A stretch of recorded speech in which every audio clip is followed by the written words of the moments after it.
1953, my father, who was an officer in the British Army, got a posting to Hong Kong. And he decided to take the whole When I was family 4 years old, my father, who was a captain in the British Army, was offered for his next posting a choice of Hong Kong or Germany. He thought Hong Kong would be more interesting for us all. And I can remember at the railway station, waiting for the boat train, my granny gave me a big pink iced cookie. It was probably the biggest cookie I'd ever eaten. And it was pink and sweet and crumbly and delicious. I think it was probably the first time I ever went on a train. Diddly diddly da, diddly diddly da, diddly diddly da, diddly diddly da, diddly.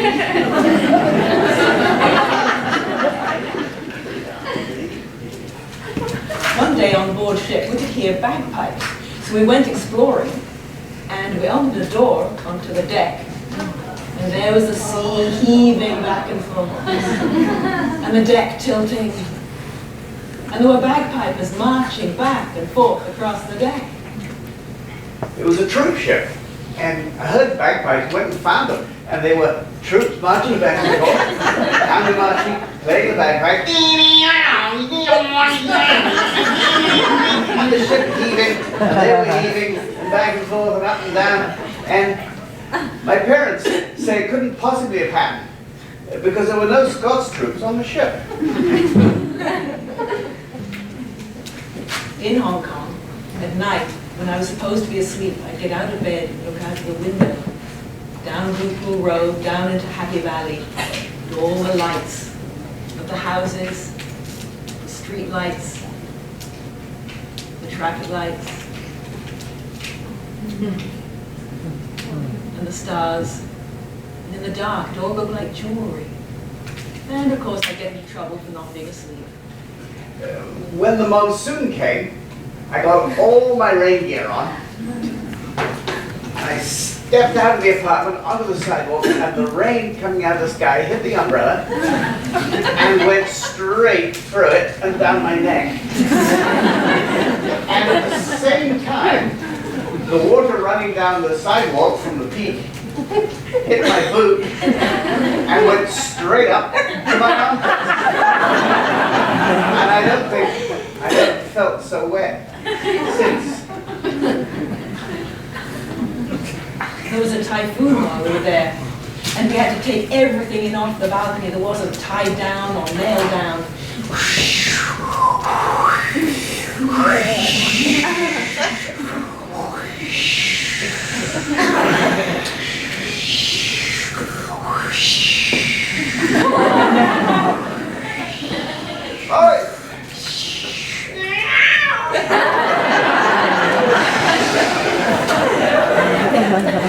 But it wasn't always raining.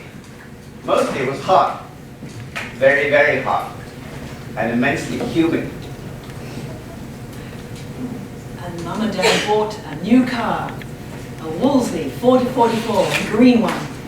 This meant we could go further afield on our adventures. Up the peak, all the way to the top, up the mountain, the winding road.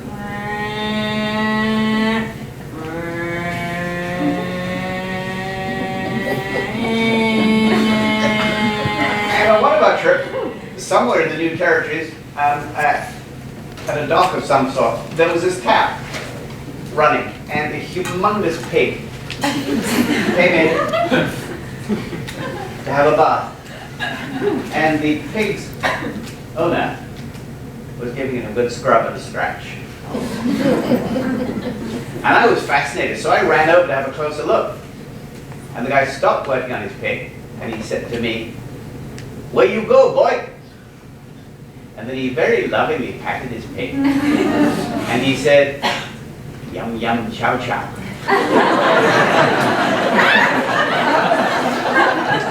It's amazing what you can remember from very young.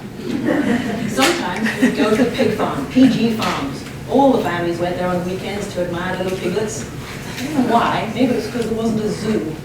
But we'd walk up and down all the walkways between all the concrete pigs' pens and all the little piggies in there. One day, though, we went, and there was this huge, big pig pig, and it was leaning up over its gate. It looked like it was trying to get out. This was making tremendous noise, and we thought it was a mad pig, and we ran away because it was so scary.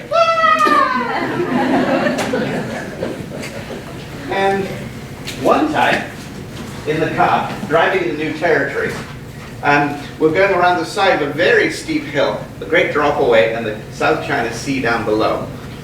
And my car door swung open. This is a long time before seatbelts. I froze. There was a very long drop down there. and I looked across and thought, that door shouldn't be open. So I reached across, grabbed the handle, and pulled it shut.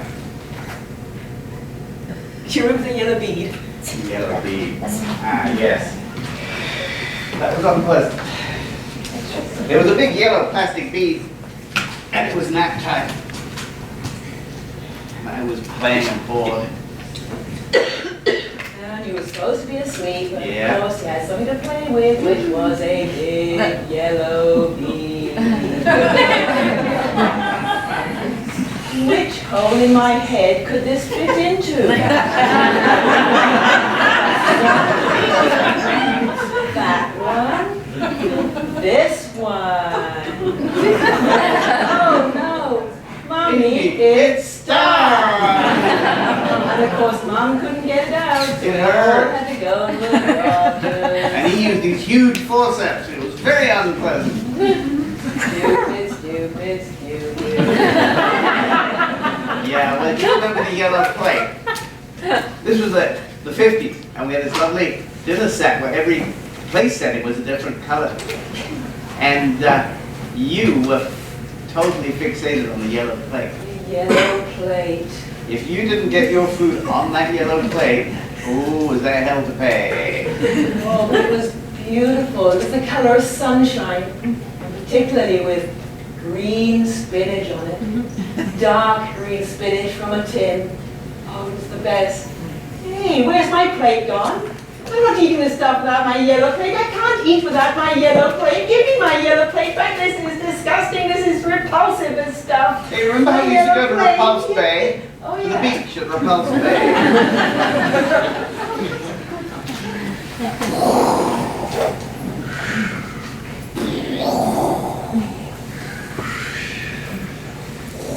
And how had the most amazing shark patrol. It was like a catamaran, a couple of pontoons, and like a tennis umpire up on top with really long oars. And they'd be out there patrolling the bay. It was like a great big mosquito out on the water. Yeah. There were a couple of them all the time watching. And if they saw a shark, and everyone would run out of the water and stand on the beach watching to see if they could see the shark.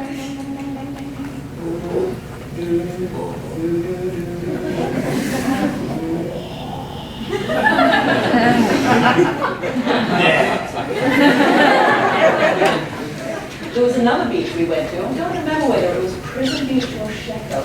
But we would be playing around in the sand, running around with lovely warm sand. Then we'd want to run into the water. And somebody would say, Watch out for the jellyfish, they sting. and we'd have to be very, very careful because you couldn't see the jellyfish till you were practically on top of them. They looked like great splats of uncooked egg white all on the edge of the water. Disgusting. Ew. And then the posting was over, year and a half was up, and everything got packed up in crates, and we went down and got back on another troop ship. And the gangplank was slippery with salt water. And they had these amazing slats across, I guess to give you traction so you wouldn't slide back down.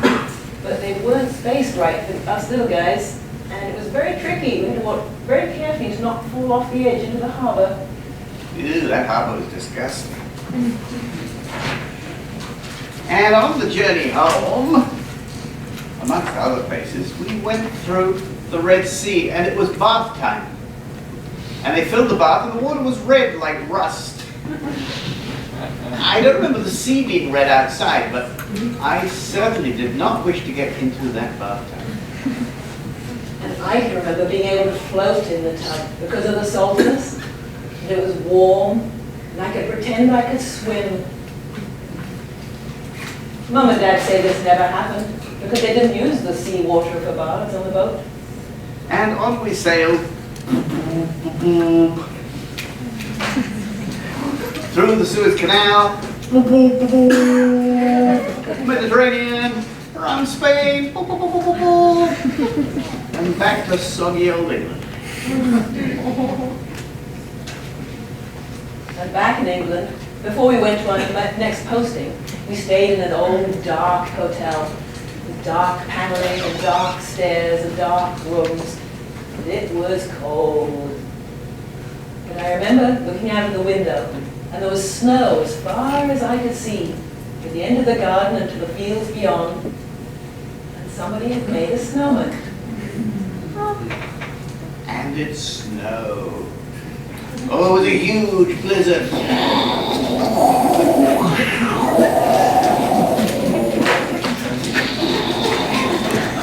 There was no blizzard, David.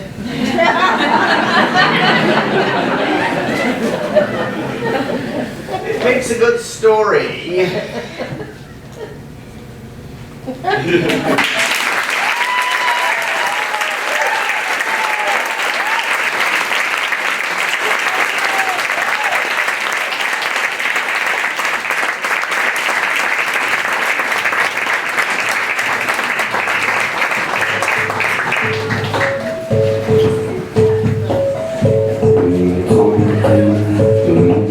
Không